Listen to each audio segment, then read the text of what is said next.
Chapter 1, The Scent of Danger. The warm air inside the bookworm's respite smelled like aged paper and faint cinnamon, a smell Arin cherished because it was so utterly, wonderfully human.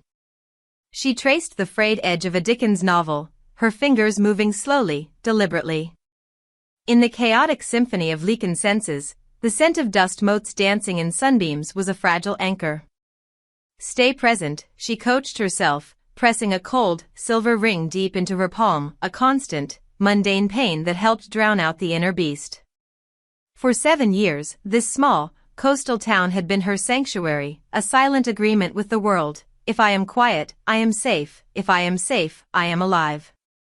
She had carefully constructed this life, the soft, second-hand sweaters, the studied, mild expression, the way she consciously slowed her heartbeat so it wouldn't sound like a war drum in her own ears. It was an elaborate facade, yes, but it worked. Because it had to. A sudden, sharp metallic tang sliced through the bookstore's cozy aroma, jerking her spine rigid. It wasn't just blood, it was open blood, fresh, hot, and radiating a dizzying heat. Her carefully cultivated calm fractured like thin ice. The source was a young man by the history section who had clumsily sliced his arm on a jagged shelf edge. He was already pale, the crimson spreading rapidly across his beige sleeve. Arin's mouth went instantly dry, the primal, deep hunger roaring to life. Her vision tunneled. No. Control it. It was a desperate, silent scream. Her pupils constricted to pinpricks, and just for a fleeting moment, a wash of unnatural, liquid silver rushed across her irises, mirroring the forgotten moonlight. Her breath hitched, ragged and shallow. She clenched her jaw so hard her teeth ached. She felt the powerful wave of her suppressed Lycan instincts, a physical tide that threatened to drag her back to the wild, back to what she truly was. This internal civil war, this desperate holding action, was the essence of her existence. She couldn't afford to lose this battle, not now, not ever. The injured customer whimpered, dropping a heavy tome. Its soft thump felt like a gunshot in the sudden, echoing silence. Arin moved, not as a human, but with the fluid, impossible speed of something else entirely. She was at his side instantly. Instead of using the first aid kit tucked under the counter, she grabbed a thick linen cloth, applying pressure with a brutal efficiency that spoke of ancient knowledge, not bookstore training. "Hold this tight," she commanded, her voice low and surprisingly husky. "Don't look at it." Her adrenaline was afire in her veins. She glanced up, scanning the few patrons. The elderly woman browsing poetry had her nose buried deep in a volume. The teen near the graphic novels was engrossed in his phone. Clear.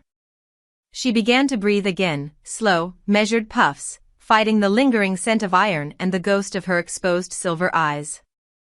The incident was a near-fatal stumble, a brutal reminder that her secret identity was always one careless moment away from complete collapse. Because the beast was never truly asleep, just muzzled. Yet, as she finished wrapping the wound and sent the stunned young man toward the counter, a chill settled at the base of her skull, a prickling sensation that wasn't just residual fear. From the shadowed corner near the philosophy section, a figure stood still. He wasn't looking at the injured man, he was looking at her. He was tall, dressed in utilitarian leather and dark wool, not the clothes of a local fisherman or a weekend tourist. His posture was too alert, his expression too devoid of mild human curiosity. He held a leather-bound book, but his eyes, dark as basalt, were focused on Arin's face. His gaze was a physical weight, pressing against her skin, and it carried a subtle, almost imperceptible scent, the faint, clean aroma of mountain snow and something sharper, something dangerous. Arin quickly averted her gaze, her stomach clenching. She felt seen, truly seen, in a way she hadn't been since she was a terrified child fleeing the Lycan territories. Because his stillness felt predatory. She wanted to bolt, but instead, she forced herself to organize the shelf, making her movements deliberately slow and human. She straightened a crooked shelf of biographies, her heart hammering a frantic rhythm against her ribs. "It's nothing." He's just a strange customer. He saw nothing. She tried to rationalize, but the cold dread was already coiling in her gut, tight and unrelenting. She lifted her head, ready to risk another glance, but the corner was empty. The silent figure had vanished, leaving only the unsettling echo of his intense, scrutinizing stare. The library's silence returned, now charged with an ominous energy. Did he see the silver? The question was a venomous dart aimed straight at her heart. She leaned against the wooden counter, trying to find purchase in the familiar wood grain. She knew the Lycans searched for rogues, for those who refused the registration. She had heard the whispers, the terrible stories. They hunted without mercy, viewing self-exiled Lycans as an infection in the world's order. To be found was to face either a swift, brutal end or a living death in a high-security den. Therefore, her careful, quiet life was the only shield she possessed. The incident with the blood was a siren call, and Arin realized with a sickening certainty that the intense, silent man might have been more than a simple book browser. He might have been the first ripple of the wave about to break over her head. This realization was a chilling premonition, a dark melody playing under the peaceful facade of the quiet bookstore. Her terror intensified, focusing into a clear, sharp resolve. She needed to be even more invisible, even more perfectly human, starting now. But the memory of his dark eyes lingered, burning a hole through her composure, a silent promise of future catastrophe. She wiped down the counter with trembling hands. What if he comes back? The thought was a relentless hammer blow. She had to stay calm. Panicking was what Lycans did. Humans made lists. Humans filed papers. She would be human. She repeated the litany of her false life, 24 years old, loves history books, allergic to shellfish, dreams of opening an antique shop. This meticulously crafted human identity was both her cage and her sanctuary. The tension in the store, previously a soft hum of peace, was now a high, vibrating wire, pulled taut by the invisible thread of a watcher's memory. She glanced out the window, at the unremarkable human street, wondering if the watcher was still out there, scenting the air, waiting. She had survived this far because she had never stopped running. This quiet town had been the perfect hiding place for years, but now, the walls were beginning to crumble, brick by fearful brick. Chapter 2, The Hunter's Shadow. The scent was stronger now, a wild, sharp musk that cut through the mundane traffic fumes like a knife through silk. Arin pressed herself further back into the cramped, shadowed alcove between the butcher shop and the abandoned bakery. The stone felt cold and rough against her cheek, but the discomfort was a welcome distraction from the sheer, paralyzing terror gripping her heart. Her breath shuddered. Just minutes before, she had been hurrying home, determined to put the unsettling encounter in the bookstore behind her. Now, she was hunted. A chilling, familiar sound echoed off the brick walls of the narrow street, the heavy, purposeful tread of combat boots, rhythmic and unforgiving. Lycans. Not just any Lycans, but a patrol. They moved with a chilling synchronization that spoke of military training and absolute authority, their presence a stain on the gentle human evening. This was unprecedented. Lycan patrols never came this deep into human settlements unless they were tracking something highly valuable or deeply dangerous. Me. The thought was a silent scream. She squeezed her eyes shut, trying to force her own unique, subtle scent, a blend of ozone and something akin to damp earth, to flatten, to disappear into the noise of the human world. It was a trick her mother had taught her long ago, a mental cloaking device that only worked when her focus was absolute. Because if her specific, rare signature was caught, registration would be the least of her worries. The bloodline she carried made her a target for either reverence or immediate execution, depending on who found her first.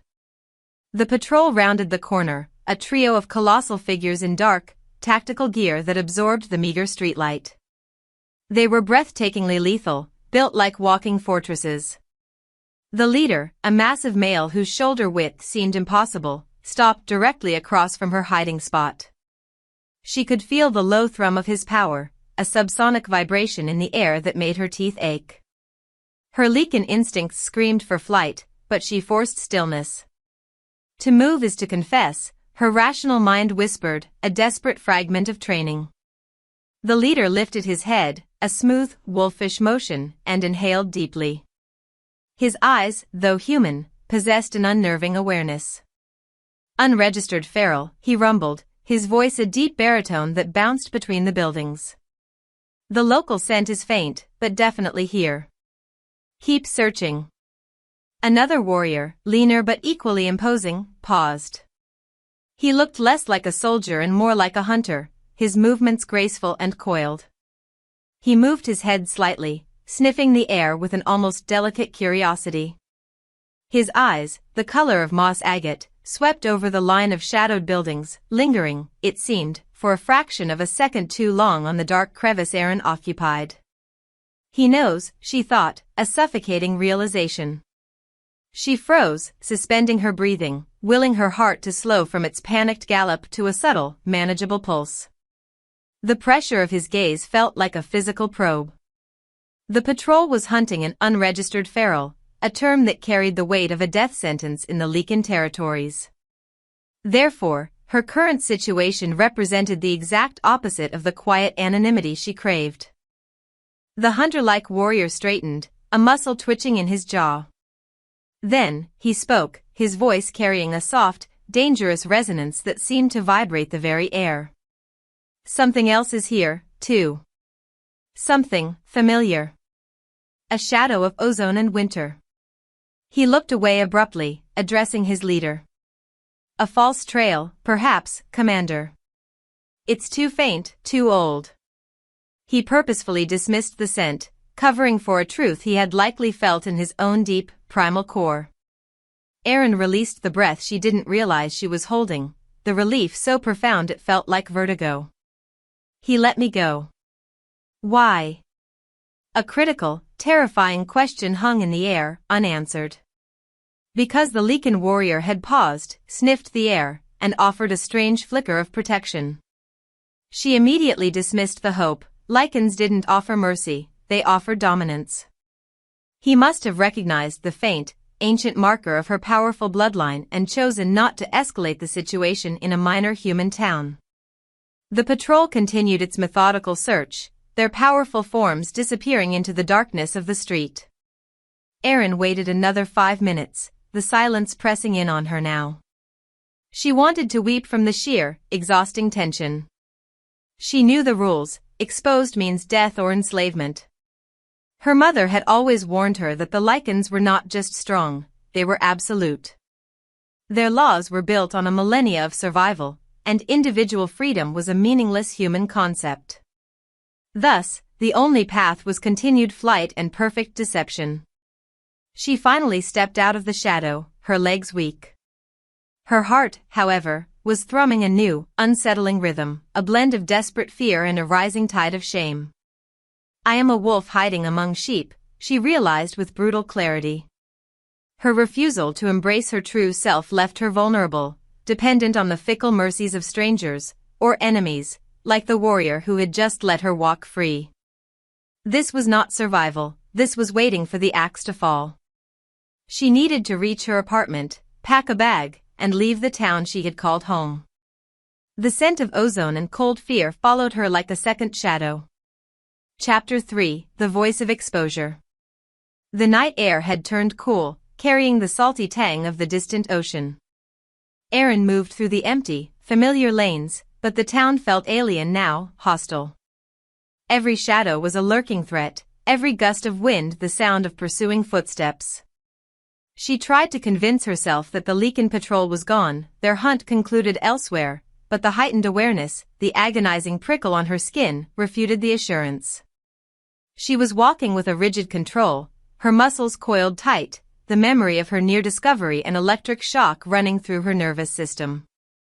Because she was trained to know when she was truly alone, and tonight, she was not. The feeling intensified, shifting from mere paranoia to cold, undeniable certainty. There was someone following her.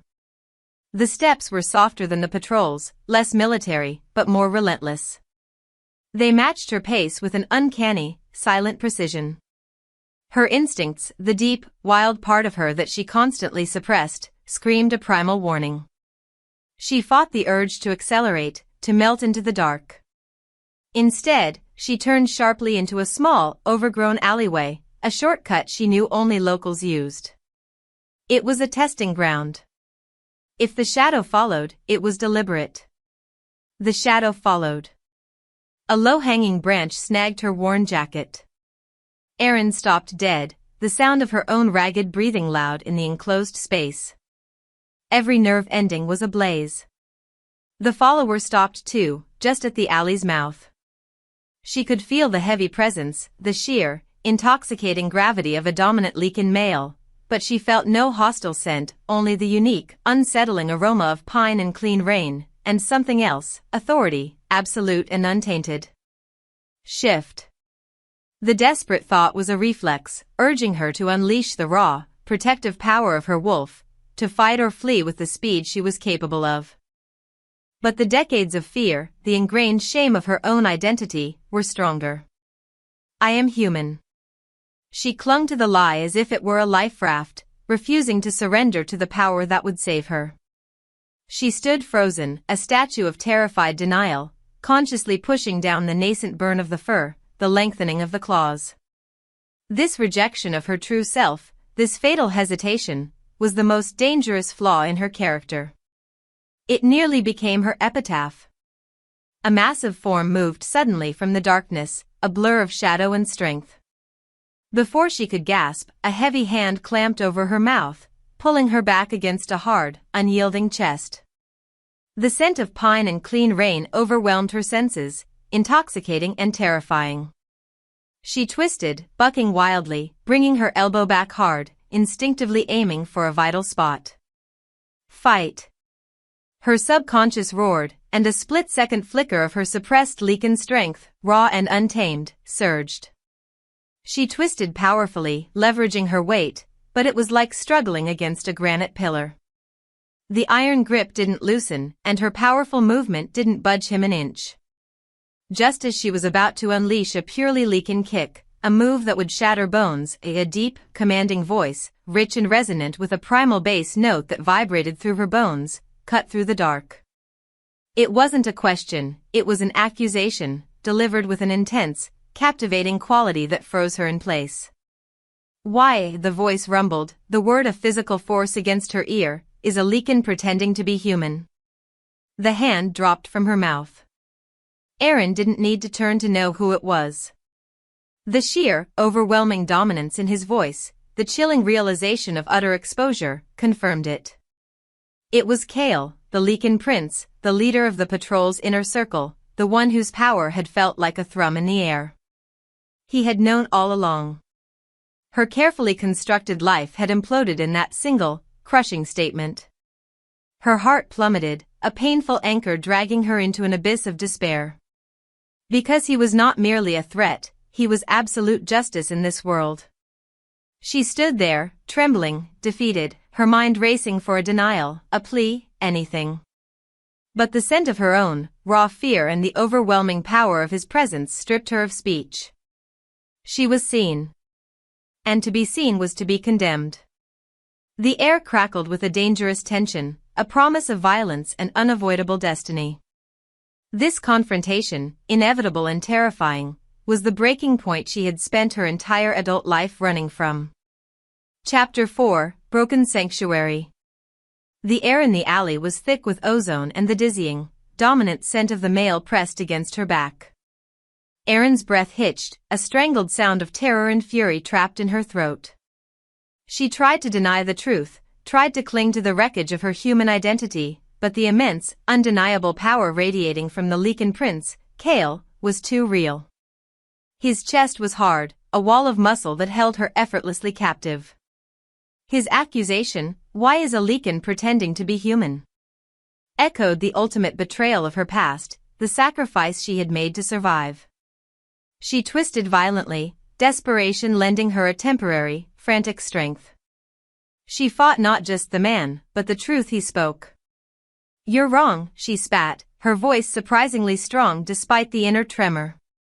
because denying it was the only defense she had left. I don't know what you are, but I am human.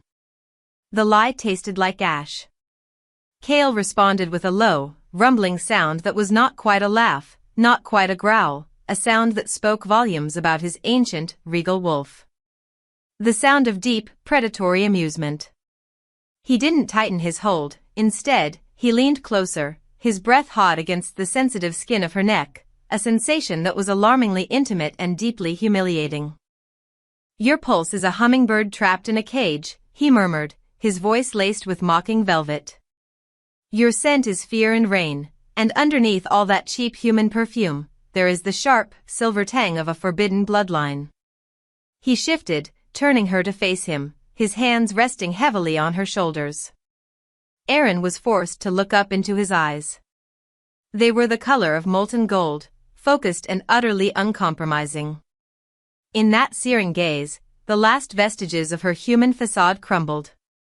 She saw not just recognition, but a chilling, proprietary knowledge. He knew her. He knew what she had fought so desperately to hide. The full impact of the exposure hit her like a physical blow. Her heart hammered against her ribs, a drum solo of panic. Humiliation washed over her, a hot tide of shame and fury. All those years of meticulous self-control, of shrinking herself into a mild, unnoticed background player, were undone in one breath, by one arrogant male. Who are you to judge me? She challenged, the anger a welcome diversion from the fear. Leave me alone. I haven't hurt anyone. She tried to push past him, but his grip remained absolute, the sheer difference in their power a brutal reality check. His hands felt enormous, hot brand marks on her skin. Consequently, his response was clinical and damning. I am Kael of the Ashwood line. I am the future Alpha, the prince of the Lycan territories. And you, little ghost, are unregistered. That means you are feral. That means you belong to the crown. He gestured sharply toward the mouth of the alley. Two more figures stepped out of the shadows, the hunter-like warrior and the massive commander she had seen earlier. They were silent, powerful, and utterly devoid of mercy. This was not a negotiation, it was an arrest. This moment was the absolute destruction of her former life, everything she had built had been reduced to dust. She realized, with devastating clarity, that her carefully maintained invisibility had been a failure, not a refuge. This betrayal of her trust and anonymity sparked a fierce, defensive rage. She glared at Kael, her golden eyes flashing a challenge. To live as a lie is to invite exposure, to fight back is to reclaim autonomy. She felt the familiar, uncomfortable heat building behind her irises, a symptom of the Lycan struggling to the surface. She wouldn't go quietly. But before she could lash out, before she could truly unleash the storm inside her, Kael's voice cut through the darkness, an undeniable order that echoed with ancestral authority. Take her. Secure her. She belongs to the crown now. The words were possessive, cold, and final. As the two guards approached, flanking her like silent predators, the only sound was the metallic rasp of their gear and the sudden, sickening shattering of Arin's life against the unforgiving laws of the Lycan world. The darkness of the alley was now the darkness of her future. Chapter 5, The Silver Blood Mark. The transition from the cool, human night to the suffocating confines of the Lycan convoy truck was jarring. Arin was placed in a windowless, soundproof compartment, the metallic scent of the interior an insult to her sensitive nose. The truck moved swiftly, the deep rumble of its engine mirroring the desperate churning of her stomach. She was caged. Because her denial had failed, her only remaining goal was escape, a driving, frantic urgency that fueled her panic. Her fury was a desperate fire, a counter-reaction to the crushing weight of her helplessness. She was alone, but the sheer proximity to the powerful males in the front cabin, especially Kael, felt like an invasion. His aura was a heavy presence, a constant pressure on her mind. She paced the small compartment, her body trembling with residual adrenaline and fear. Her Lycan instincts, normally subdued and wrapped in thick layers of human self-control, were now awake, agitated, and demanding release. The desire to shift, to stretch her muscles into their true, powerful form and tear through the metal, was almost unbearable. She wanted to reclaim the power that her fear had forced her to suppress. She pressed her hands against the cold, unyielding wall, trying to ground herself. Think. Calm. Find the flaw. This was the human part of her fighting back. But the animal part was too loud, too close to the surface. She squeezed her eyes shut, trying to force the wolf back down, back into the dark recess where it belonged. It was a vicious, internal tug-of-war, a fight for her very identity. And then, she failed. She didn't mean to, but the overwhelming panic, the loss of her entire life, was too much. A blinding, intense heat exploded behind her eyes. It was not the familiar, controlled surge of adrenaline, it was something ancient, something far more intense. A sharp, searing pain shot through her shoulders, a feeling like her bones were tearing and reforming. She cried out, the sound swallowed by the thick walls. Her hands, still pressed against the metal, changed. The soft pads of her fingers thickened, and before her horrified eyes, a wash of unnatural, crystalline silver shimmered across her knuckles. They weren't just wolf claws, they were intricate, whorled patterns of bone and power that looked like frozen starlight, radiating a shocking, cool light within the darkened truck.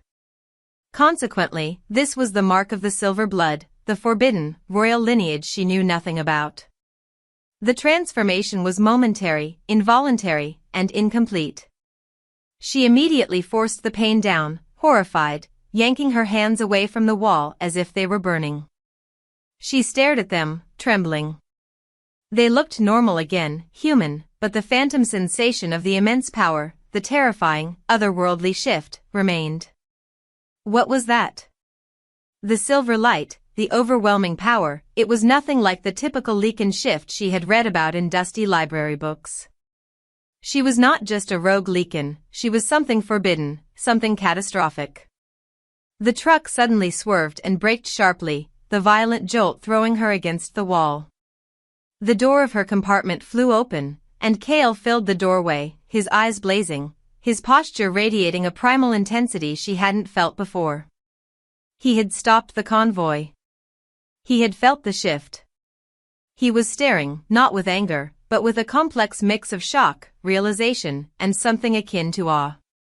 His golden eyes locked onto her face, analyzing the residual light in her pupils, the subtle sheen on her skin. He didn't have to smell her to know. He had felt the spike of her immense, untapped power through the thick walls, a psychic shockwave that had forced him to halt his massive vehicle. He took one step toward her, his movements predatory and deliberate. You have no idea what you are, do you? His voice was low, stripped of its earlier mocking tone, replaced now by a hard, profound seriousness. This was no longer about a simple feral Lycan, this was about prophecy and power. His gaze was searching, penetrating, not settling for the surface. This involuntary display, this terrifying burst of ancient power, had changed the stakes entirely. Therefore, her secret identity was not just fractured, it was revealed as something dangerously unique, a forbidden bloodline that made her a political bomb. The journey had just begun, and the world Arin was dragged toward was far more perilous than the one she had fled. Chapter 6, The Point of No Return.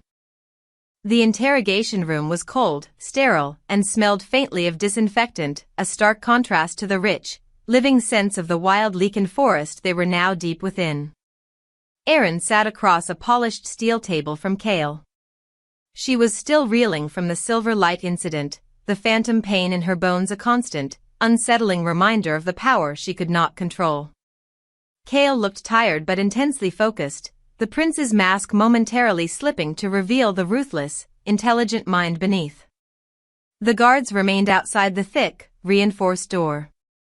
The silver bloodline was supposed to be eradicated, Kael stated flatly, his expression giving nothing away. It's been a myth, a bedtime story for centuries. Yet, here you are, radiating the power of a fallen Luna.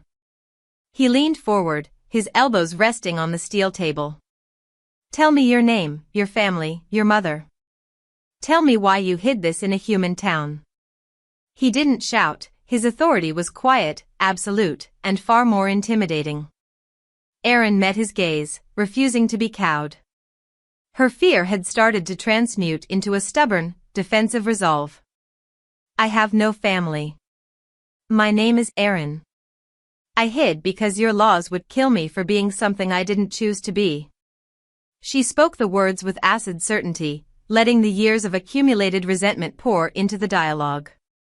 Her words were true, but they were also a shield, deflecting the deeper, more complex questions about her bloodline. Kael stood abruptly, walking to the single reinforced window that showed nothing but the dark, dense Lycan territory forest. The very air outside seemed to hold its breath. Every Lycan belongs to a pack, Arin. You are a weapon. You cannot simply exist outside of the structure. He turned back, the gold in his eyes momentarily catching the faint overhead light. My father, the king, has been informed of the irregularity. You have two choices. You will return to the palace for registration, you will be housed, monitored, and trained, treated as a potential asset, or you will be classified as a feral threat and hunted until your capture or death. He will give you no third option.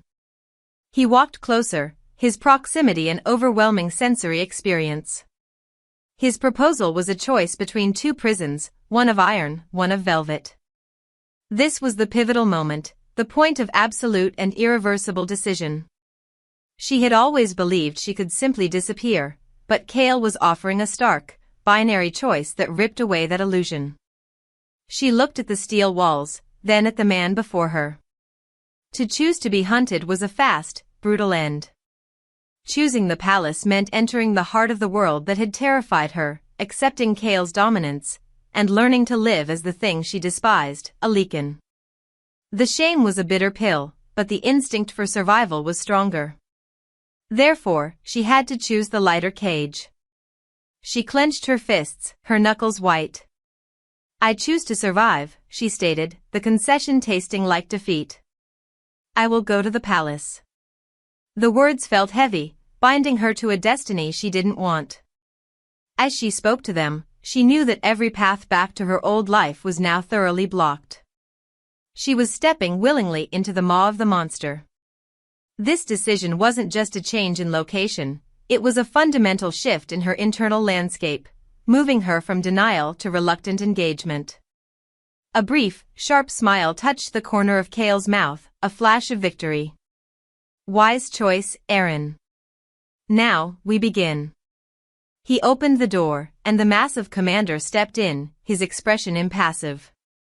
As Arin walked past Kael, he stopped her with a light touch on the small of her back, a touch that sent a confusing jolt of warmth through her frozen core. It was a gesture of ownership, and it was deeply unsettling. The scent of ozone and pine intensified, wrapping around her like a possessive cloak. They emerged from the holding room and moved down a long, echoing corridor toward a massive, ornate doorway carved with the symbol of the Lycan crown, a stylized wolf head wreathed in oak. The architecture was ancient, imposing, and undeniably powerful. Arin stared at the heavy doors. They were the gateway to her new reality, a world of politics, power, and secrets, the very things her mother had died trying to escape. However, the deepest, most terrifying question was not what was inside, but who she would become when she emerged. As the commander pushed the enormous doors open, revealing a breathtaking courtyard and the towering, fortress-like palace beyond, Arin took one last, shuddering breath of free air.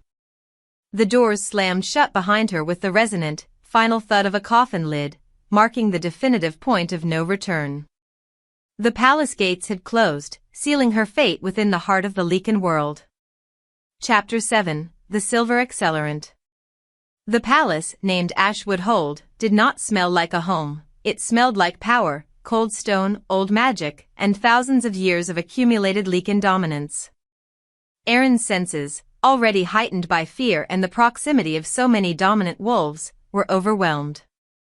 She was immediately taken to a subterranean testing chamber, a vast, circular room lined with glowing runes etched into obsidian walls. This place was designed for strength assessment, a brutal, definitive measure of Lycan ability. Her goal was simple: survive the process, stay quiet, and remain unnoticed. Therefore, she maintained a facade of passive compliance, hoping to register as a low-level feral, a nuisance easily dismissed. The lead tester, an ancient, scarred female Lycan named Valia, viewed Arin with chilling disdain, her eyes the color of old amber. "The process is simple, rogue," Valia stated, her voice dry and brittle as dead leaves. "We measure the elemental output of your shift. Stand in the center and submit." Arin stepped onto the central platform, the stone cool beneath her borrowed, ill-fitting gown. She focused all her willpower on the cold ring pressed into her palm, a desperate attempt to suppress the volatile storm churning beneath her skin. "Be meek. Be weak. Be human." The testing ritual began. Valia chanted in the ancient Lycan tongue, a language of deep, guttural sounds that resonated painfully in Arin's bones. Blue-white energy began to pulse from the obsidian walls, forming a tightening vortex around her. Arin felt the magic trying to draw the wolf out, a relentless, invisible pressure on her very essence. It felt like being pulled apart from the inside. She fought back with every shred of her being, locking down the shifting instincts, suffocating the primal roar that threatened to escape. The effort was agonizing, making her head pound and sweat bead on her forehead. She was succeeding, barely. The meters monitoring her power flickered weakly, registering a marginal, almost dismissible strength level. Then, Kael walked in. He stood silently at the chamber entrance, his posture easy, yet his presence was a heavy, suffocating weight. He watched, unblinking. Arin's focus shattered instantly. The proximity of his raw, dominant energy, the memory of his possessive touch, sparked not just fear, but a visceral, overwhelming surge of self-defense. Her carefully maintained control snapped like a dry twig. Because Kael's presence was a direct threat to her hard-won autonomy. The suppressed Lycan power, released instantly by her emotional collapse, did not simply flow, it exploded. The air around Arin shimmered, not with blue-white energy, but with a sudden, furious silver light, blinding and crystalline. The sound that erupted from her was not a growl, but a sharp, high-pitched resonance, the silver blood scream she had accidentally used earlier, magnified 1,000 times. The sound wasn't just noise, it was raw force. The obsidian runes lining the walls cracked and shattered, the blue-white light of the testing array extinguished in a shower of sparks. The pressure wave knocked Valia and the attending guards back against the far wall. Arin stood panting, the silver light fading from her skin, her heart hammering a frantic rhythm. The chamber was silent, save for the crackling remnants of the magic.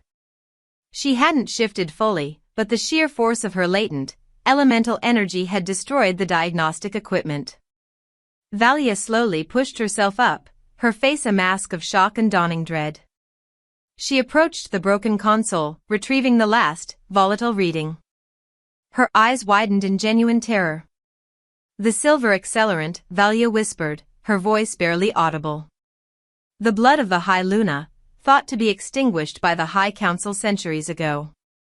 Arin stared at her broken surroundings, a horrifying realization dawning. She was no longer invisible. She wasn't just a rogue, she was a legend, a living, walking myth of catastrophic power. Her initial goal, to stay quiet, had violently failed. The impact was instant and horrifying. Whispers began immediately, spreading among the recovering guards like wildfire. Arin heard the chilling, specific question raised by a nervous junior guard, "Future Luna? The prophecy real?" Arin felt sick with fear and disbelief, the implication of that title more terrifying than any execution. She had walked into a prison and accidentally declared herself a challenger to the throne. Chapter 8, The Handler. The revelation of the silver blood, the forbidden bloodline, turned Arin's status from feral prisoner to irresistible asset overnight. Consequently, the palace could not simply imprison her, they had to control her, contain her, and most frighteningly, utilize her. Arin was moved from the cell block to a luxurious, but closely monitored, suite. Her confinement had simply become gilded. Her new status was immediately solidified by the announcement of her personal handler. As the door to her suite slid open with a soft, ominous sound, Arin didn't need to look up to know who it was. The sharp scent of pine and absolute dominance flooded the room, an overwhelming blend that short-circuited her internal defenses. Kael stood framed in the doorway, wearing sleek, tailored combat fatigues, his expression unreadable. "I am your new tutor," Kael announced, his voice carrying the authority of ancestral power. He crossed the vast room in 3 easy strides, stopping directly in front of her. Arin felt a jolt of instant, defensive fury. "No. Absolutely not," she snapped, pushing herself to her feet. "Send the old woman, send the guards, anyone but you." She couldn't afford to be near him. His presence was a constant, destabilizing force, a magnet pulling at the repressed Lycan within her. Because he was the undeniable catalyst for her exposure, and she both hated and unwillingly craved the dangerous connection between them. Kael's molten eyes narrowed slightly. He reached out and traced the line of her jaw with a thumb, a casual, electrifying gesture of dominance that sent shivers down her spine. "I am the only one who felt your shift, Arin," he said, his voice dropping to a dangerous, intimate register. "I know how much power you contain, and I know exactly what kind of discipline that requires. The council assigned me because I am the only Lycan here strong enough to pin you down if that silver accelerant takes over." His explanation was a harsh truth, delivered as a velvet threat. The sheer, intoxicating arrogance of his assertion inflamed her further. Arin slapped his hand away, her fury overcoming her fear. "I don't need pinning. I need to be left alone. I will learn to control myself." She backed away, desperate to maintain physical distance. Her goal was to avoid him, to deny the burgeoning, complicated emotions, anger, resentment, but also a terrifying, unwanted attraction that flared every time they were in the same room. "I must not want him, I must hate him, I must keep him away." She repeated the mantra internally, fighting the strange, involuntary desire she felt in his intimidating presence. "That is impossible," Kael countered, moving with effortless grace to block her path. "The silver blood reacts to dominant, high-grade Lycan power. My presence is your training weight, Arin. You will learn to control me." He emphasized the last 2 words, making the partnership sound less like tutelage and more like a permanent, shared tether. This immediate power struggle, layered with the forced intimacy of the handler role, deepened the forbidden attraction between them. Kael's gaze held a knowing intensity, acknowledging the undeniable, confusing pull that existed between their 2 powerful bloodlines. The tension was palpable, a coiled spring ready to snap. Arin felt cornered, angry, defensive, and, against all her common sense, terrifyingly drawn to the man who represented the end of her freedom. The relationship had officially begun its perilous, complicated descent into forbidden territory. Chapter 9: The Wolf's Recognition. The training field was a vast, outdoor arena shielded by high, carved stone walls that absorbed sound. Arin and Kael stood facing each other under a pale, unforgiving sun.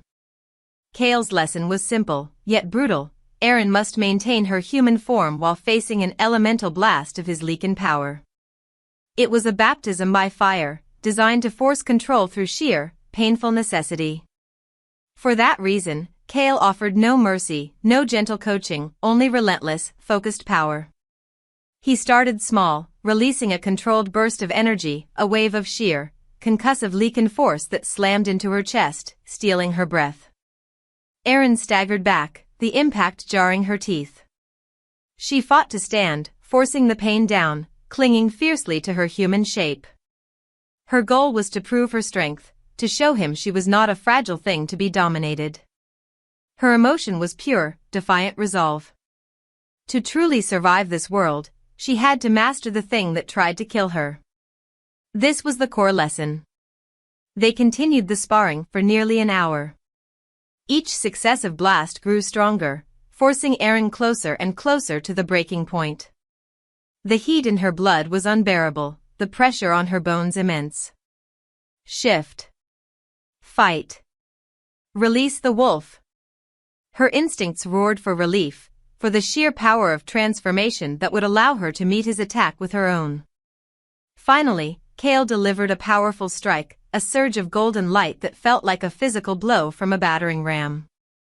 Arin was flung backward, hitting the stone wall hard enough to momentarily black out her vision. The pain was excruciating. She screamed, but the sound was already changing, deepening, becoming feral. Her control, already frayed, evaporated completely.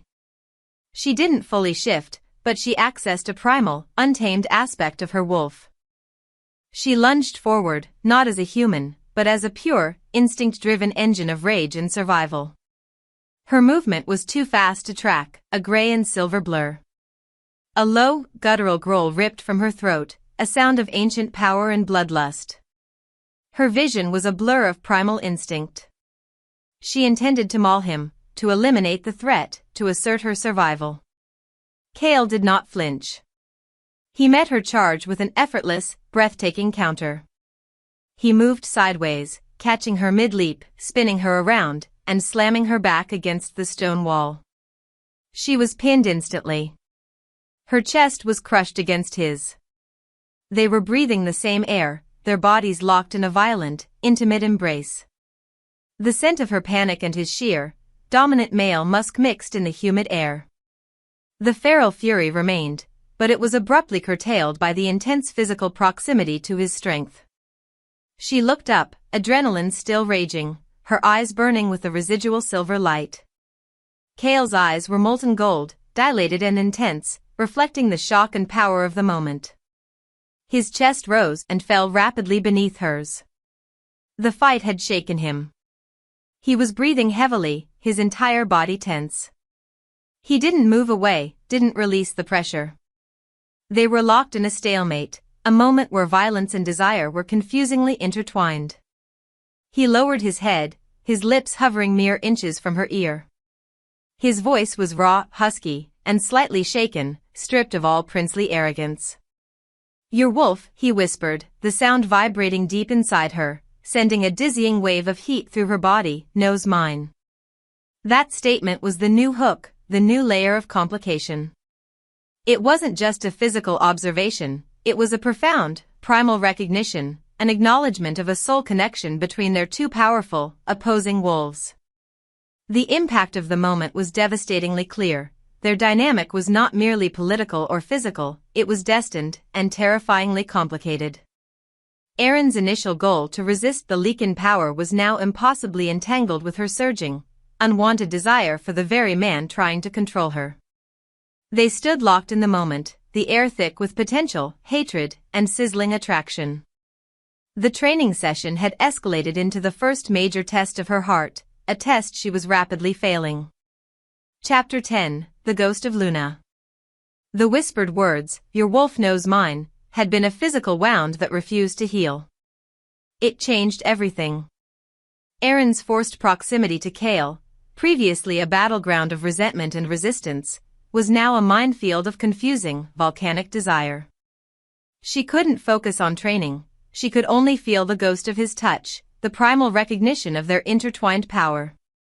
Consequently, she realized she needed more than physical distance, she needed to understand why her blood carried this terrifying weight, why the silver bloodline existed at all. Her only chance for truth lay hidden beneath the palace's polished facade, the royal archives. It was a restricted library accessible only to the highest-ranking Lycans. Arin began planning, her intelligence and human cunning proving a valuable tool against the Lycans' reliance on brute force. She used the rhythm of the changing guard shifts, the predictable patterns of Valia's surveillance rounds, and the subtle distraction provided by Kael's intense, controlling presence, which ironically kept other eyes off her. Her determination was a cold, driving engine. One night, under a sliver of moon that cast long, confusing shadows across the marble floors, she made her move. She slipped out of her suite, moving with a silent, unnatural grace born of years spent running. The deeper she delved into the palace, the stronger the ancient magic felt, humming beneath the stone. The corridor leading to the archives was guarded by a single, powerful sentinel and a thick, rune-locked door. Since she couldn't rely on brute strength without drawing the entire palace, she had to rely on deception. She waited until the sentinel paused at the far end of his patrol route, inhaling a deep, shuddering breath.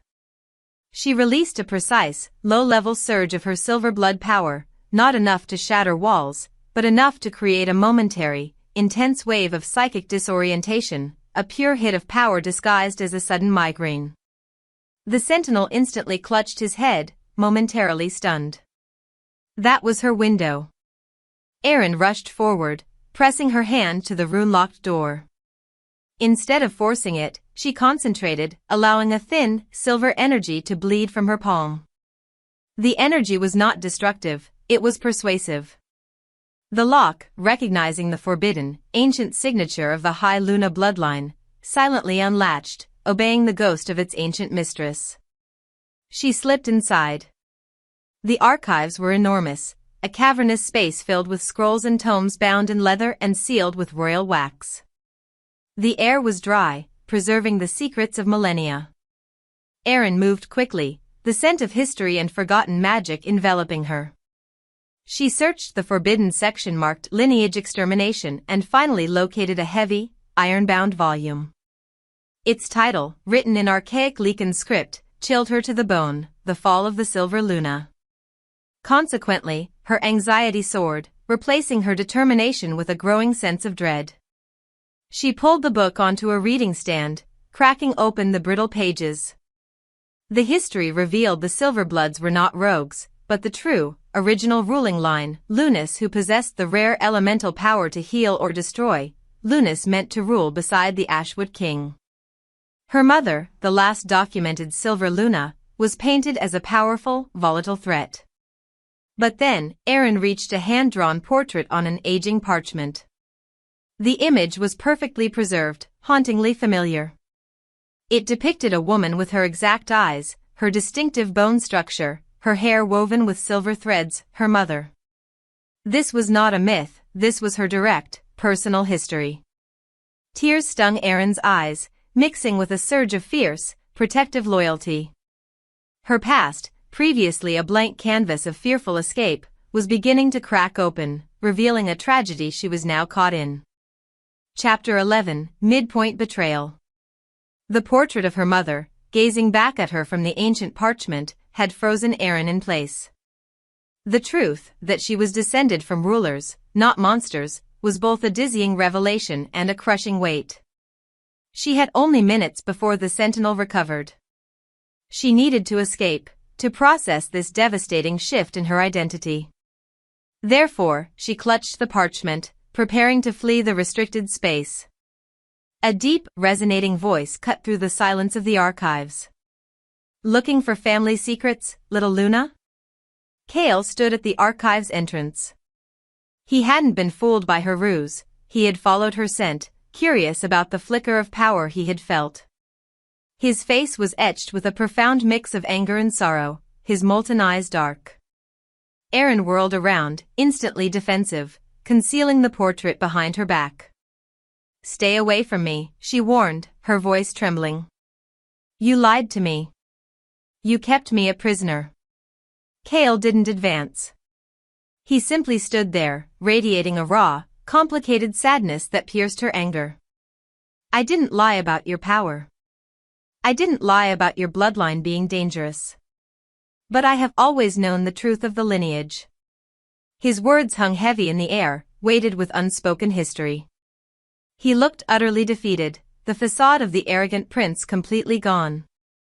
Since the emotional stakes were so high, Kael finally broke, confessing the terrible secret that had haunted his life.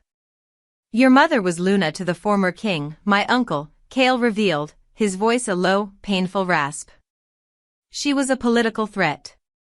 The prophecy said the silver blood would usurp the Ashwood line if they were not contained. My father, the current king, he was the one who orchestrated her death. He killed your mother to protect his place on the throne. The words were delivered like a physical blow, a devastating truth that explained everything: her mother's desperate flight, the erasure of the lineage, the inherent danger of her own existence. Arin stumbled back, the parchment slipping from her grasp. The air left her lungs entirely. Betrayal, sharp and agonizing, eclipsed all other emotions. Kael had known. He had held her, trained her, shared that devastating moment of primal recognition with her, all while harboring the knowledge that his family had murdered hers. This revelation was the midpoint shift, violently tearing the narrative in half and turning their conflict deeply personal.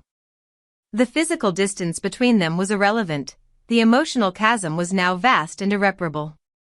Her protective walls, the ones that had been trying to build trust in Kael, crumbled into dust. She felt a blinding, fierce rage, a pure emotional silver accelerant that had nothing to do with her Lycan power. You knew, she cried out, the accusation tearing from her soul. You are the son of her murderer. Every touch, every word, it was all a lie. I hate you. Her heart felt like shattered glass, beyond repair. Therefore, her new goal was absolute: escape the palace, escape the Lycan world, and escape the man whose lineage was stained with her mother's blood. She turned and sprinted toward a hidden service exit, pushing past the desperate sound of Kael calling her name. Arin. Wait. We have to fight him together. But his plea fell on deaf ears. She was already gone, running on pure, terrified adrenaline. She emerged into the thick forest outside the palace walls, running blindly, tears streaming down her face. She felt utterly alone, completely exposed, and violently betrayed. She would never trust a Lycan again, especially not the one who had felt like her other half. Chapter 12, The Rogue's Demand. The forest was a confusing labyrinth of scents and shadows, but Arin didn't care. She ran until the pounding of her feet was the only sound and the raw, cold air burned her lungs.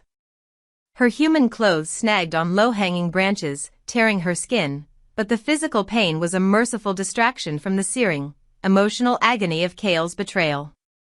He knew. He watched me. The devastating realization repeated in her mind like a broken record.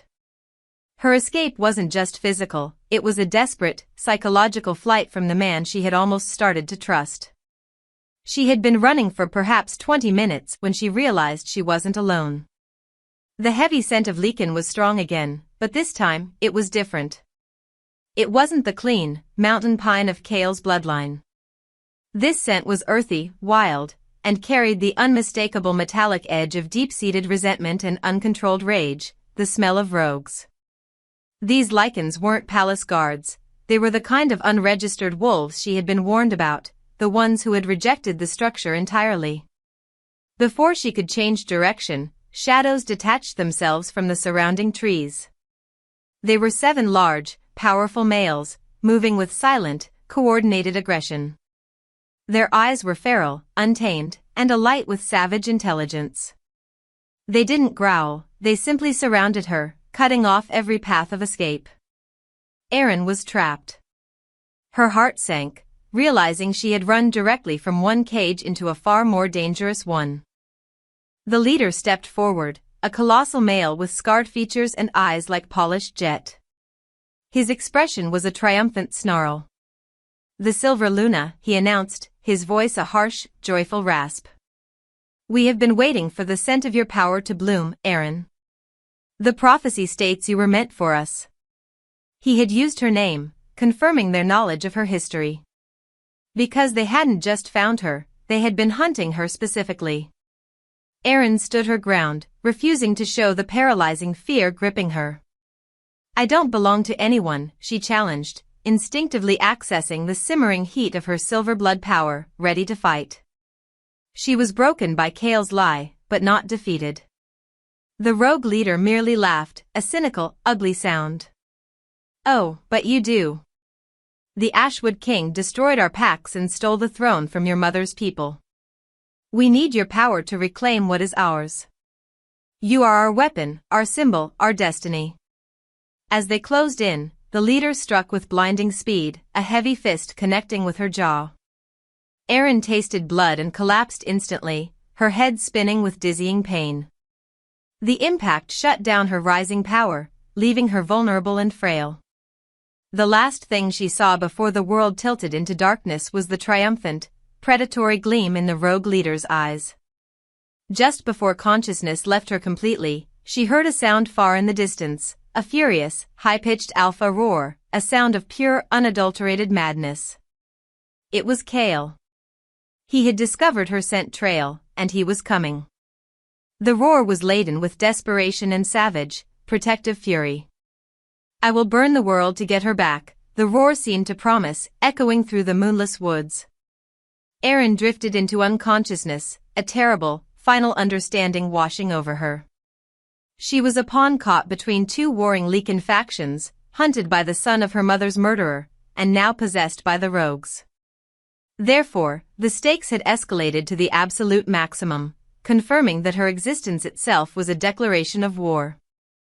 Chapter 13, The Fury Unleashed. Arin woke to the stench of stale earth, metal, and uncontrolled wolf musk. She was in a deep cavern, the rogue compound hidden beneath the forest floor. Her hands were chained with thick, rusty iron, the metal a cruel mockery of the gilded captivity she had just fled. Her jaw ached where the rogue leader, Zev, had struck her. She was surrounded by rough, aggressive Lycans who watched her with predatory anticipation. Since she was the fulfillment of their prophecy, they treated her not as a captive, but as a dangerous, volatile tool they were desperate to utilize. Zev stood before her, his eyes shining with feverish intensity.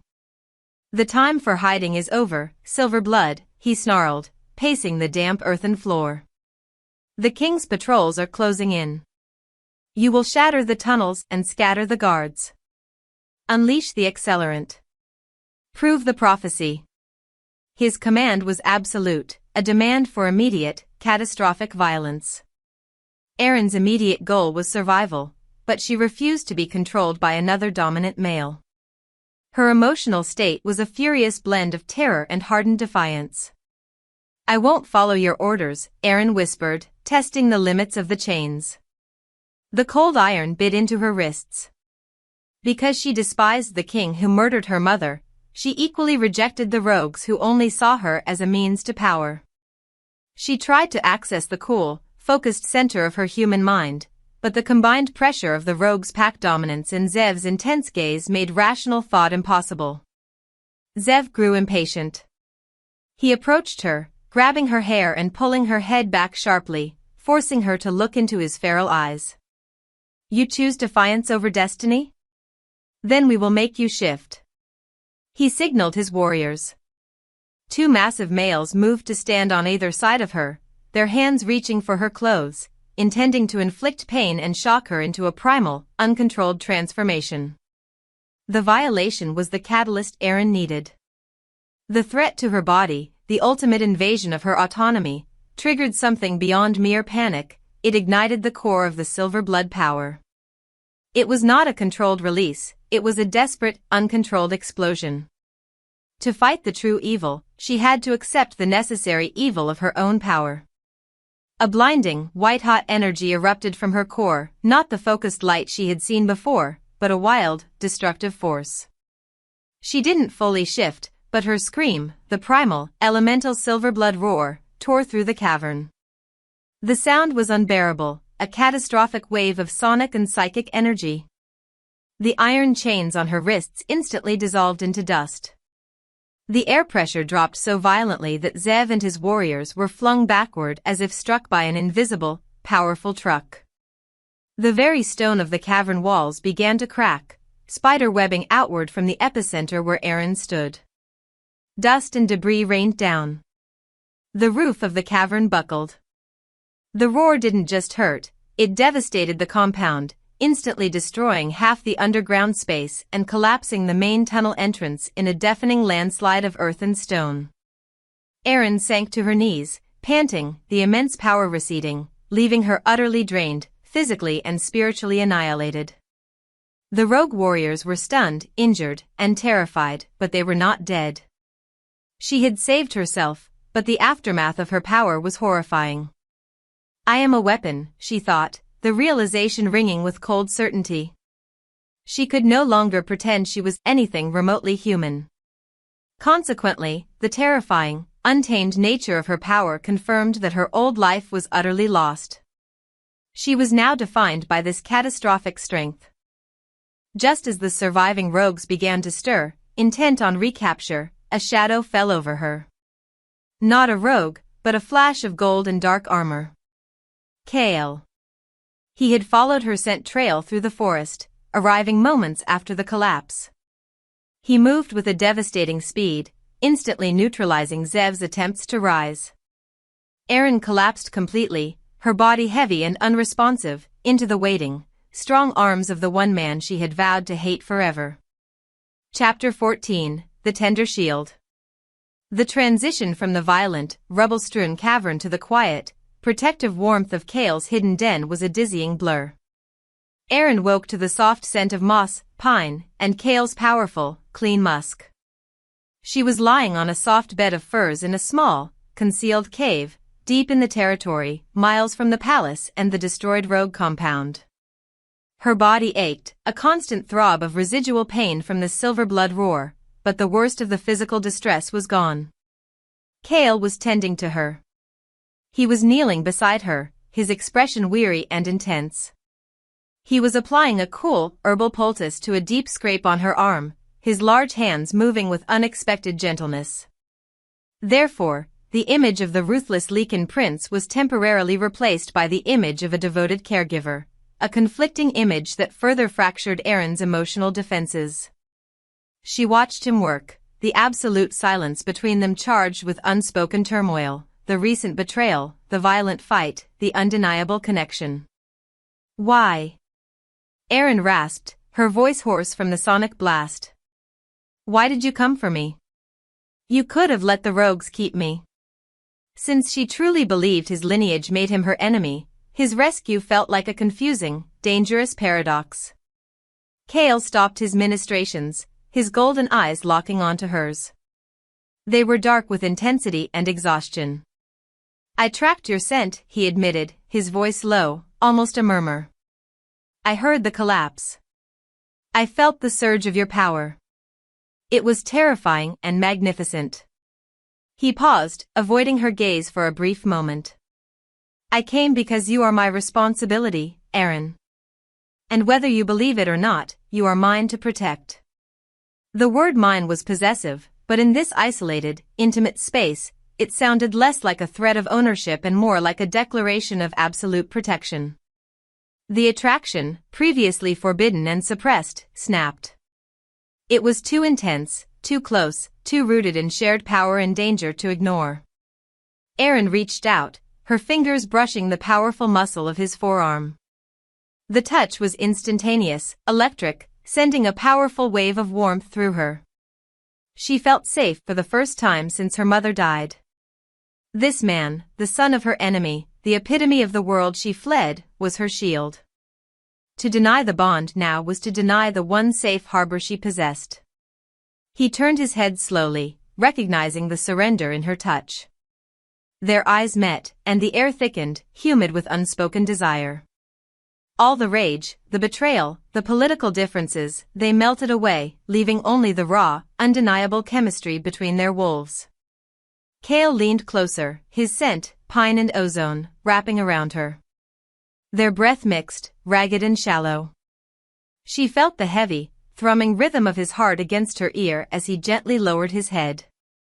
The tension stretched to an impossible breaking point, a moment suspended between fear and utter surrender. Suddenly, a low, cautious sound drifted in from the mouth of the cave, a soft scuffling of earth and shifting leaves. An external threat.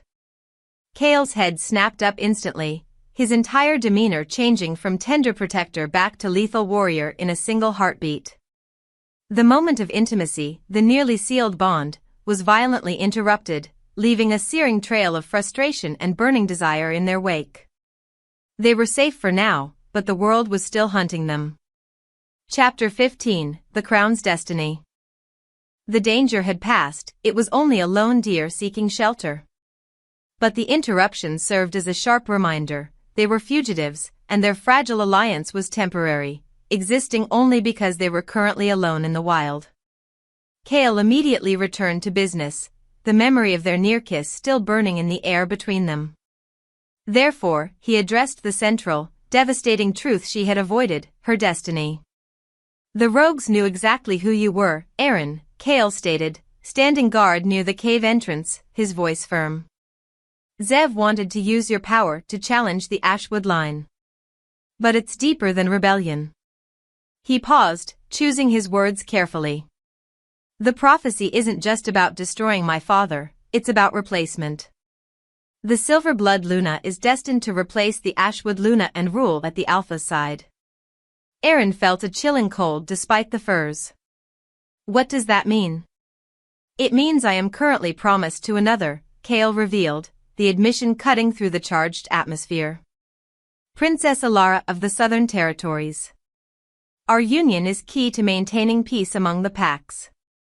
He turned, his gaze hard and demanding. But your power, your bloodline, it's destined to overwrite that union. You are the prophecy that dictates the new Luna. This was the profound plot twist. Arin was not just a threat to the king, she was a threat to Kael's political future and his current engagement. The forbidden romance was now a volatile political catastrophe. Arin was overwhelmed. Her deepest desire was to reject the Lycan world, to be free, yet here she was, entangled in a political prophecy she never asked for. Since she fought her entire life to be human, this forced destiny felt like the ultimate form of bondage. No, she whispered, shaking her head fiercely. I reject it. I reject destiny. I reject your world. I refuse to be the symbol that destroys your peace. Her goal was clear, reject the prophecy, reject the crown, reject the very idea of being Luna. Kael's face softened, recognizing the pain in her defiance. You can reject the title, Arin, but you cannot reject the power. He moved toward her, kneeling beside the furs again, his eyes gentle yet deeply serious. Your existence threatens the throne because the throne recognizes the legitimacy of your blood. This was the truth that bound her. The very act of living as a Silverblood was a political statement. Consequently, the decision of their next step was taken out of their hands. A sharp, high-pitched siren suddenly wailed through the valley outside, the distinctive call of the royal guard. Kael's father, the king, had found them. They were exposed. Kael cursed under his breath, his expression immediately turning to fierce protectiveness. The king has summoned you. There is no escaping judgment now. We have to go back to the palace. He pulled her into a standing position, his hands gripping her tightly. This is no longer a fight for freedom, Arin. This is a fight for your life. He looked at her, his voice intense with urgency and devotion. The summons to the point of no return escalated to the highest degree. Arin was forced to return to the palace, not as a defiant escapee, but as the unwilling centerpiece of a prophecy that threatened to consume both her and Kael. As they moved toward the cave mouth, the siren wailing relentlessly in the distance, Arin knew she was stepping into the final, defining arena of her existence. The climax was set, and the only choice left was how she would fight.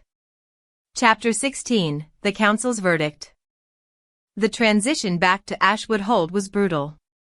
Arin was marched through the palace halls, which now felt less like a gilded cage and more like a mausoleum of ancient power. The air was frigid, pressing down on her with the weight of tradition and judgment. She was taken directly to the High Council chamber, a place of devastating authority where the Lycan king, Kael's father, held absolute dominion. Therefore, her only goal was to stay standing, to face her inevitable fate with dignity, refusing to shrink. The king, a massive, stern figure named Alaric, sat upon a throne of dark, polished oak, flanked by the High Council, a collection of ancient, hard-faced wolves who viewed Arin with chilling contempt. Kael stood slightly behind his father, his stance protective, his gaze radiating silent desperation. He was attempting to use his princely influence as a shield, but the atmosphere was too thick with malice for minor intervention. King Alaric's voice was a low, terrifying rumble that echoed in the silent chamber. You are the silver blood, the aberration, the cursed line we thought extinguished. He leaned forward, his eyes dark as burnt embers, holding a cold, terrible focus. You have defied the law, trespassed on human territory, and displayed power volatile enough to challenge the safety of the territories. Because of your lineage, you represent the greatest threat to our established order and the pacts with the southern clans. The council presented its evidence, the shattered ruins of the testing chamber, the destroyed rogue compound, and the ancient, sealed scrolls detailing the instability of the Silver Lunas. They painted Arin not as a victim of circumstance, but as a political weapon designed to destabilize the crown. Her attempts to speak, to explain her mother's peaceful intent, were instantly silenced by Alaric's commanding gesture. Finally, the verdict was delivered by Valia, the scarred elder who now seemed to embody the council's rigid cruelty. The bloodline of the Silver Luna is deemed an illegal, destabilizing force, Valia announced, her voice cracking with self-importance. Her existence threatens the royal transition and the peace forged by the current king. By unanimous decree of the High Council, Arin, the Silverblood, is sentenced to immediate containment and eventual execution. The pronouncement hit Arin like 1,000 shards of ice. She felt a sickening, dizzying sense of hopelessness. Her worst fear had been realized, being seen had truly destroyed her. Her identity was a death sentence. She didn't flinch, but inside, her emotional core went numb, a deep, pervasive feeling of betrayal and utter defeat. She had fought so hard to survive, only to be condemned by the same ancestral laws that had killed her mother. Kael erupted, the sound of his rage cutting through the formal silence. Father, this is madness. She is the last of an ancient line. She can be controlled. He stepped forward, putting himself physically between Arin and the throne, a desperate, defiant gesture. He argued for clemency, citing her potential value and the instability that executing her would cause. Arin watched him, her eyes empty. She appreciated the desperate effort, yet the damage was already done. He was the son of the man who signed her death warrant, the system that now crushed her. She met his gaze, and for the first time since their intense connection, she pushed him away, not physically, but spiritually. Her expression conveyed a single, final truth: I am already lost, and you cannot save me. You are part of the monster that consumes me. The sheer, quiet devastation in her eyes stopped Kael in his tracks, confirming the collapse of their fragile, volatile bond. She had reached her lowest point, fully exposed, judged, and rejected by the world she never wanted to join. Chapter 17, The Final Crush. The emotional distance Arin placed between herself and Kael was absolute. She was escorted away, not to a ceremonial prison, but to a sparse, stone-cold cell deep beneath the fortress. The council's verdict had extinguished the last ember of hope. Consequently, her emotional state was one of profound numbness, a desperate attempt to survive the reality that her life was forfeit. Kael found a way to her cell hours later. He looked frantic, his face pale with exertion and fear, the usual princely composure entirely absent. He paced the small perimeter outside the thick iron bars, his fury directed entirely at his father and the council. I am working on an appeal, he stated urgently, his hands gripping the bars. I have contacts in the southern territories. They cannot do this. We will find a way out of this territory, Arin, I swear. Arin lay curled on the thin mattress, staring at the damp stone wall. She offered no response, simply allowing the cold to seep into her bones. Because she knew appeals were pointless when the verdict was based on prophecy and political fear. But Kael was desperate, his voice laced with the depth of his commitment. Then, a bitter, agonizing piece of clarity pierced her numbness.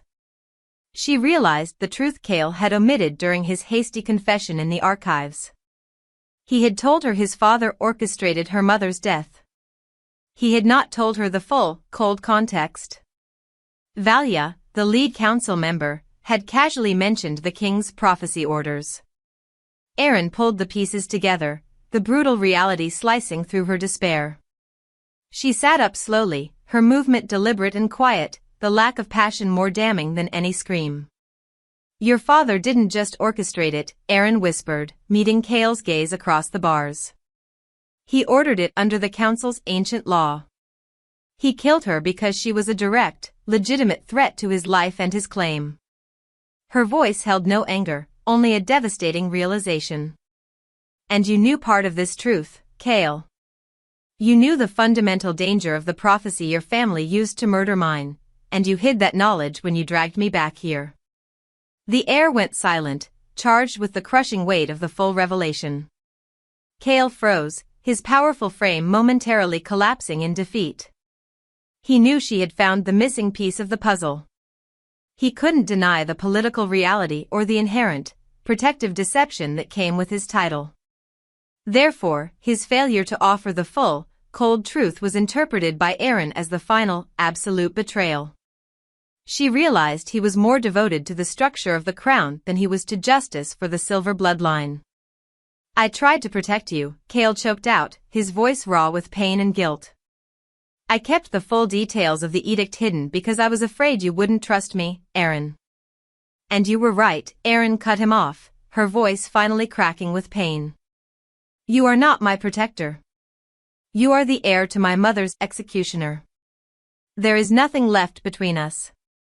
With that statement, the deep, passionate relationship, the fragile bond built on shared power and primal attraction, collapsed completely.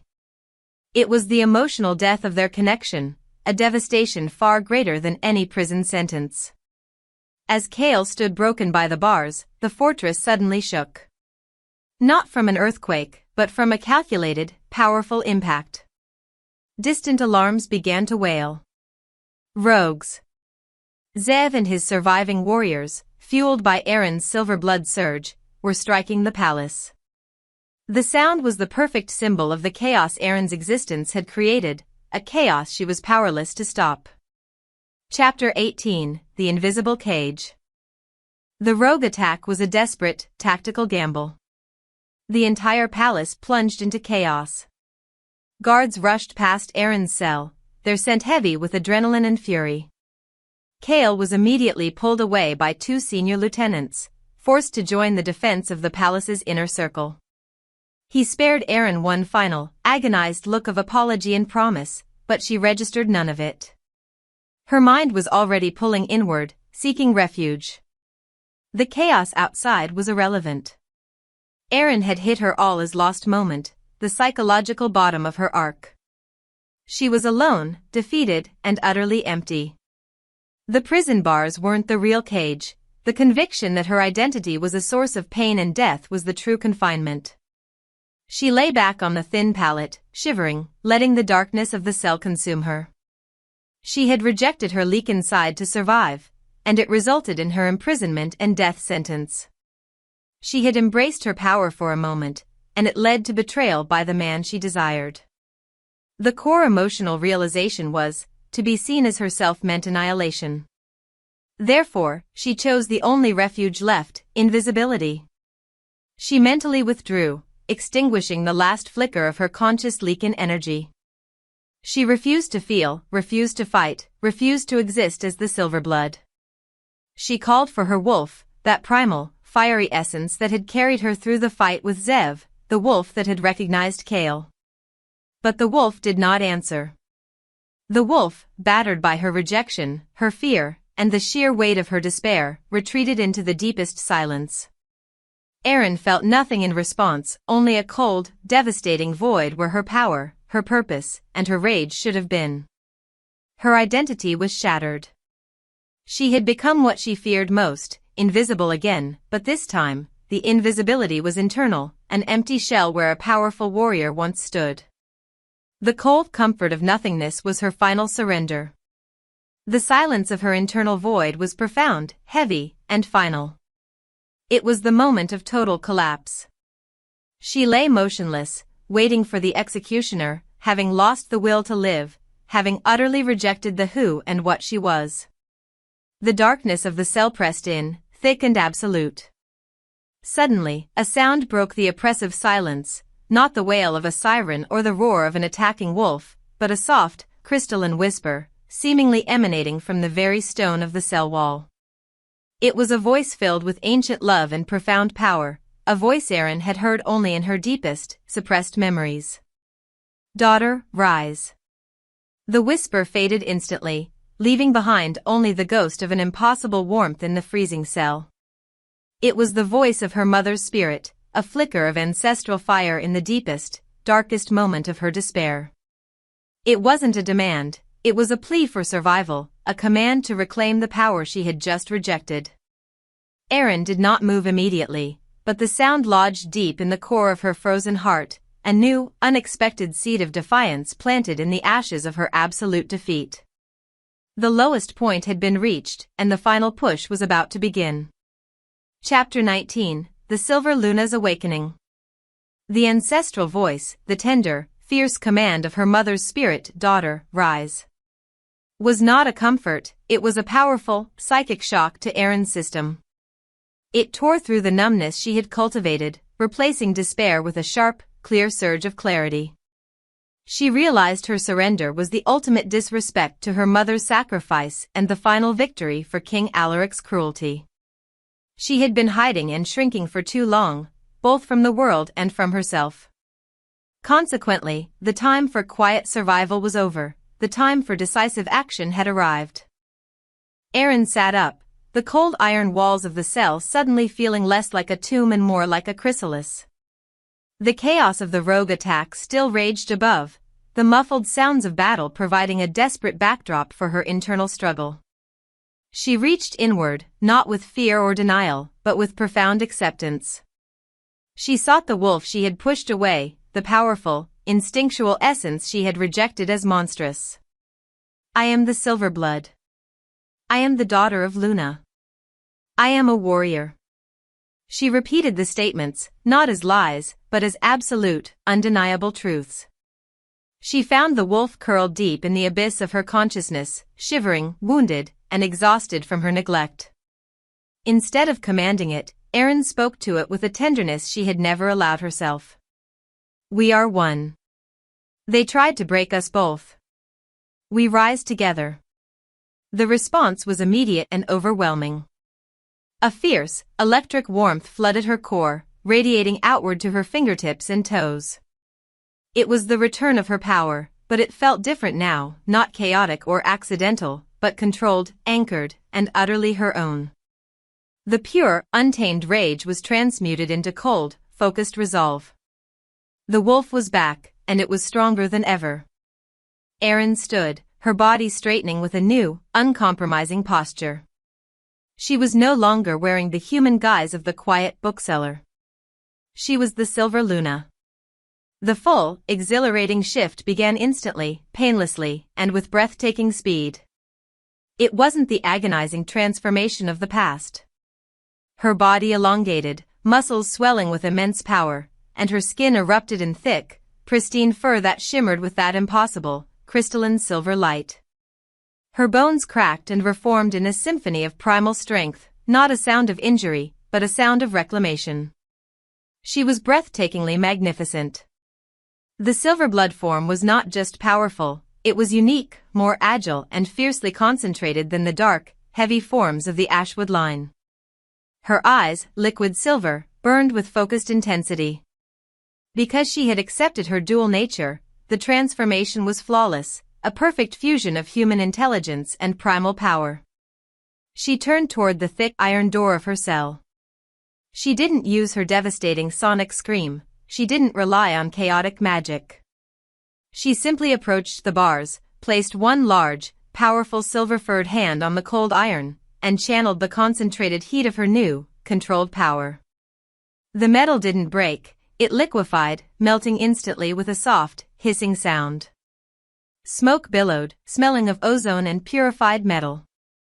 She stepped over the dripping puddle of the melted barrier, fully shifted, fully realized, fully ready. The chaos of the battle outside now seemed small, distant, and insignificant. The only true battle remaining was the one for the soul of the Lycan world. Chapter 20, Forged in Fire. The halls of the lower palace were pandemonium.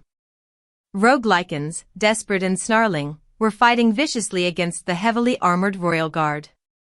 Arin moved through the chaos, an ethereal, silver blur of power. The rogues saw her, the fulfillment of their prophecy, and turned toward her with renewed fervor, attempting to claim her allegiance. The royal guard saw her, the condemned Silver Luna, and prepared to attack the volatile prisoner. However, Arin ignored both, her focus absolute. She had a mission and a debt to settle. She tracked Kael's scent. It was heavy with adrenaline and the sharp metallic tang of fresh injury. The trail led her to the central courtyard, where the fighting was thickest. Kael was there, but he was not leading the defense. He was chained. King Alaric, seeing the battle turning against the royal guard, had ruthlessly chained his own son to a pillar near the battle's edge, using Kael as bait or perhaps as a strategic, cruel sacrifice. He had been betrayed by the man he tried to protect. Arin saw Kael immediately. He was struggling, his handsome face contorted with fury, the gold of his eyes blazing as he fought against the enchanted, thick iron bonds. He was roaring, not from pain, but from impotent rage at his father's treachery. Since her mind was now clear, Arin recognized the parallel instantly. She had been betrayed by Kael's family. Kael was betrayed by his father. His desperate struggle mirrored the one she had just escaped. Arin shifted back to her human form, partially, allowing her voice to carry authority while maintaining the immense power beneath her skin. She rushed toward him, deflecting rogue attacks with effortless swipes of her shimmering claws. "You idiot," she muttered, the familiar conversational tone a stark contrast to her lethal appearance. Kael stopped struggling, his eyes wide with disbelief and relief as he watched her approach. His gaze swept over her magnificent form, the silver skin, the powerful muscles. She was transcendent. "Arin." "You shifted, fully," he breathed out, stunned by her perfection. "I learned how to rise," she replied, her voice husky and imbued with new resonance. "But you're still chained. The council will execute you for treason now." She placed a hand on his shoulder, the contact sending a powerful, stabilizing jolt through him. The anger she had held for him, the pain of the betrayal, melted away, replaced by a profound, practical understanding. She realized that true forgiveness was recognizing that he was a prisoner of the same system that had killed her mother. They were bound not by politics, but by a shared enemy. "My father is using you as a shield," Kael managed, his voice strained. "He wants you to draw out Zev, the rogue leader. Then we will use his plan against him," Arin declared, her eyes hard. She focused her power, not on melting the chains, but on severing the weak point in the mystical alloy. With a focused blast of silver energy, the thick bonds snapped, releasing Kael. He stumbled, free but weak from the drain of his captivity. "We were never meant to fight alone," Kael said, standing beside her, his powerful frame now protected by her presence. The deep, complicated bond between them was reforged, stronger and purified by the fire of their shared pain. Therefore, their partnership was absolute. Arin looked toward the main ramp leading to the king's throne room, where King Alaric would be watching the chaos unfold. It was time for the final confrontation. Chapter 21, The Charge of Destiny. Kael shifted instantly, his dark, majestic ashwood forming a stark contrast to Arin's brilliant silver. They stood side by side, the perfect, terrifying picture of unity, two dominant, rare bloodlines, once enemies, now bound by shared purpose. The Lycans fighting in the courtyard, both rogue and royal, stopped their chaotic brawl, mesmerized by the sight of the Silver Luna and the Ashwood Prince allied against the king. The realization of what this meant, the end of the king's era, swept through the ranks like a physical wave.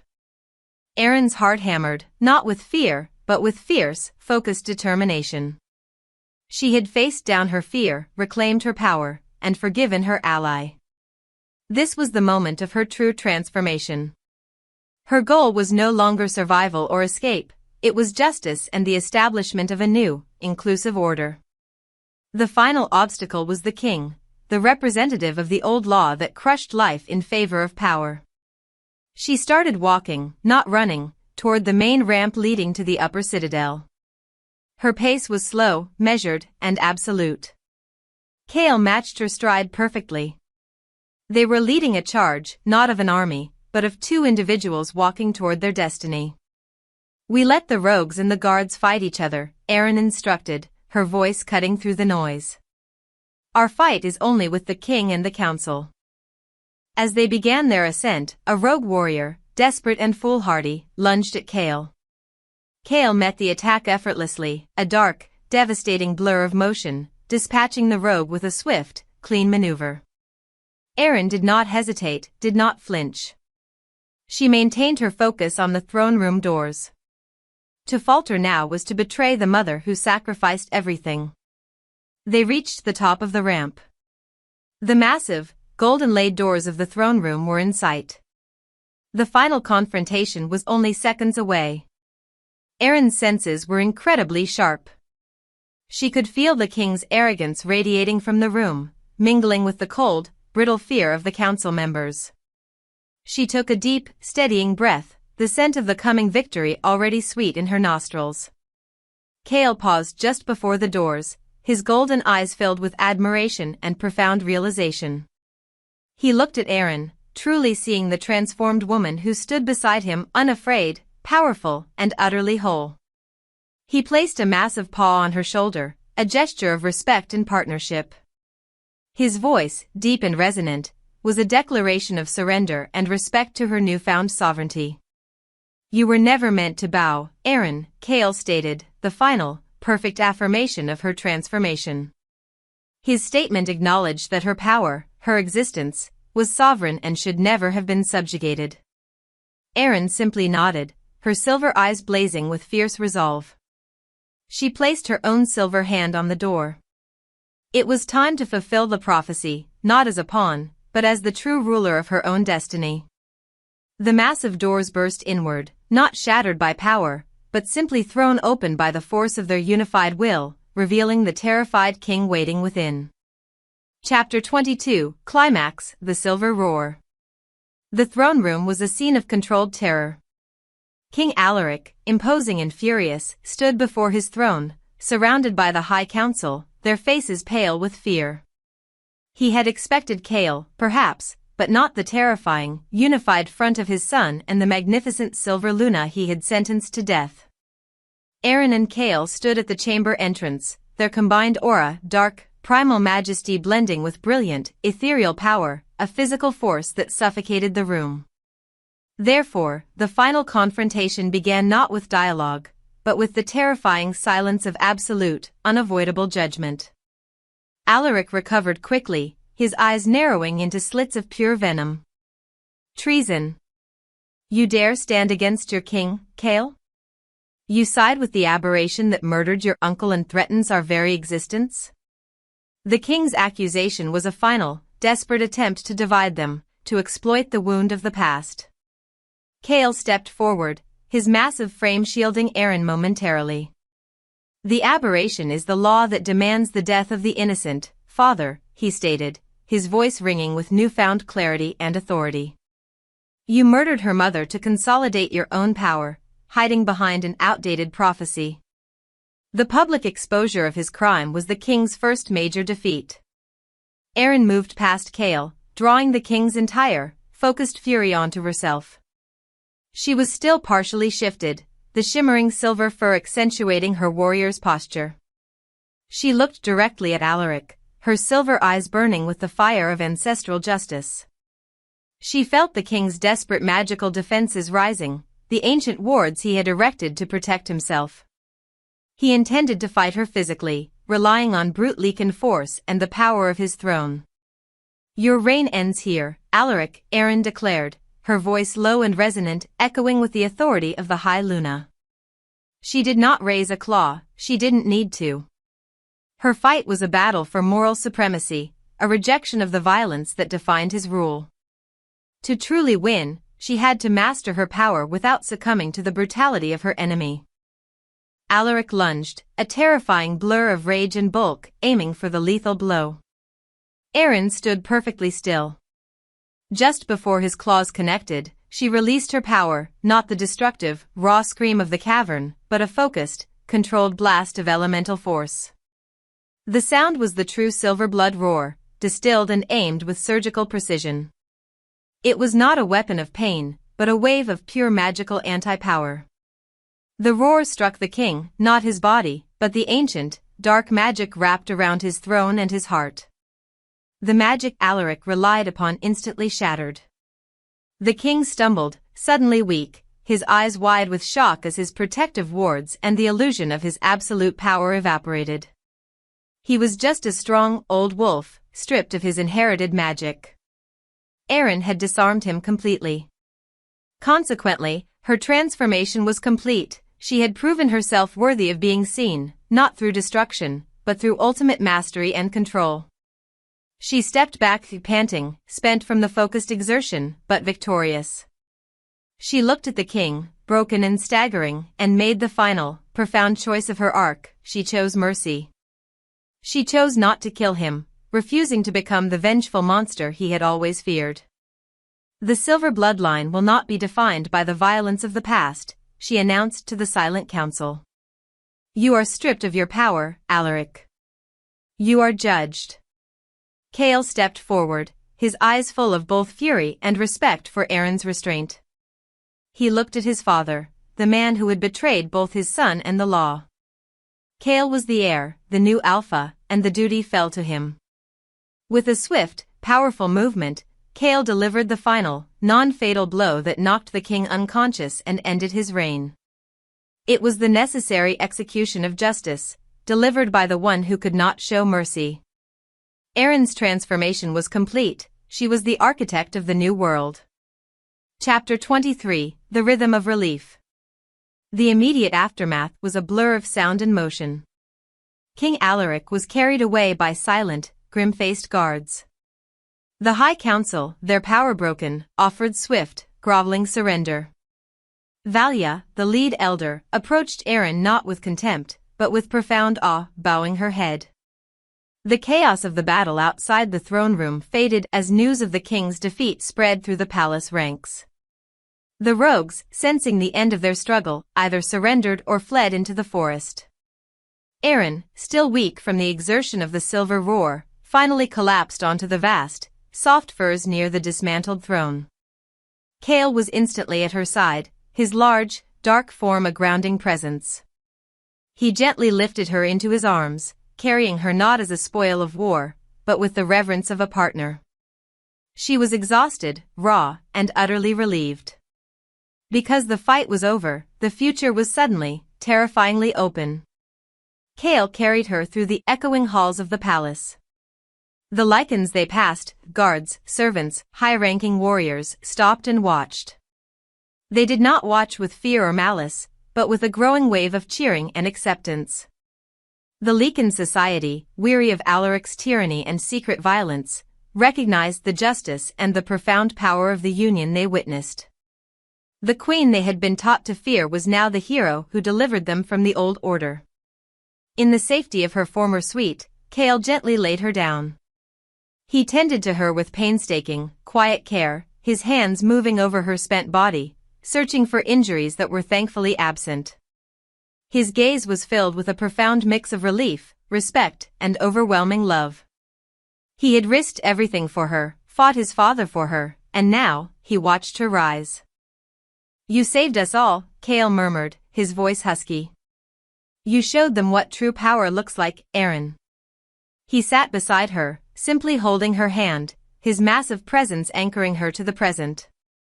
The kingdom was shifting around them, political alliances were being formed, and the council was being reformed, but in this quiet room only two things mattered, survival and the bond between them. The impact of the moment settled deep in Arin's soul. She was alive. She was powerful.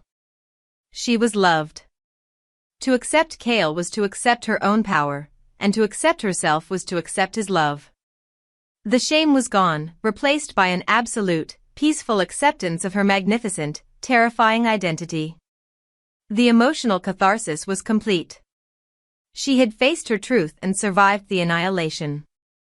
The kingdom was stabilizing, turning its loyalty toward the new, unified leadership. The fear was gone, replaced by the profound, comforting rhythm of relief. Chapter 24, Epilogue, The Unbowed Luna. Weeks passed. The transition was volatile but ultimately successful. Kael was swiftly recognized as the new Alpha King, and Arin, the Silver Luna, became the undeniable force at his side. The old prophecy was reinterpreted, celebrated, and purged of its dark, violent history. Arin was Luna, not because of a predestined command, but because she chose it. She chose the responsibility, the power, and the partner. She was standing on the highest balcony of Ashwood Hold, overlooking the vast, beautiful, and now peaceful Lycan territories. She was dressed not in armor, but in a simple, elegant gown that shimmered with the faint, residual silver light of her lineage. She felt peace, a deep, pervasive sense of acceptance that settled every conflicting part of her soul. She was fully Lycan, fully human, and fully integrated. She was unafraid of her own identity.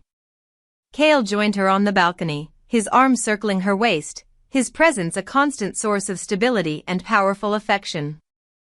"The southern clans have formally recognized our bond," he told her, his voice warm with satisfaction. "Princess Alara has returned to her own lands, wishing us well. The new beginning is officially sanctioned." He turned her gently to face him, his eyes molten gold, filled with the depth of his devotion. He reached up, his powerful hand cupping the side of her face. "You are the foundation of this new world, my Arin," he murmured. The final scene was theirs, intimate and profound. Kael knelt slowly before her, a gesture of absolute respect and eternal commitment. It was the traditional Lycan declaration of lifelong devotion, the Alpha offering his mark and his sovereignty to his chosen mate. Arin looked down at the man who had exposed her, betrayed her, fought for her, and ultimately loved her. She saw not the prince of the Ashwood line, but the partner, the ally, the man whose wolf knew hers. She lifted her hand, placing her powerful, silver-marked fingers beneath his chin, preventing his full obeisance. She pulled him back up to stand on equal ground, heart to heart, eyes to eyes. The final action was hers, defining their future not by ancient law, but by their mutual commitment. Her voice was clear, strong, and filled with love and absolute conviction. She was visible, powerful, and utterly accepted. She spoke the final words, sealing their shared destiny, a definitive rejection of the hierarchical past and a commitment to their equal future. "We rise together." The full transformation was complete. Arin, the girl hiding and terrified of being seen, stood in the open, fully Lycan, fully loved, and undeniably the queen.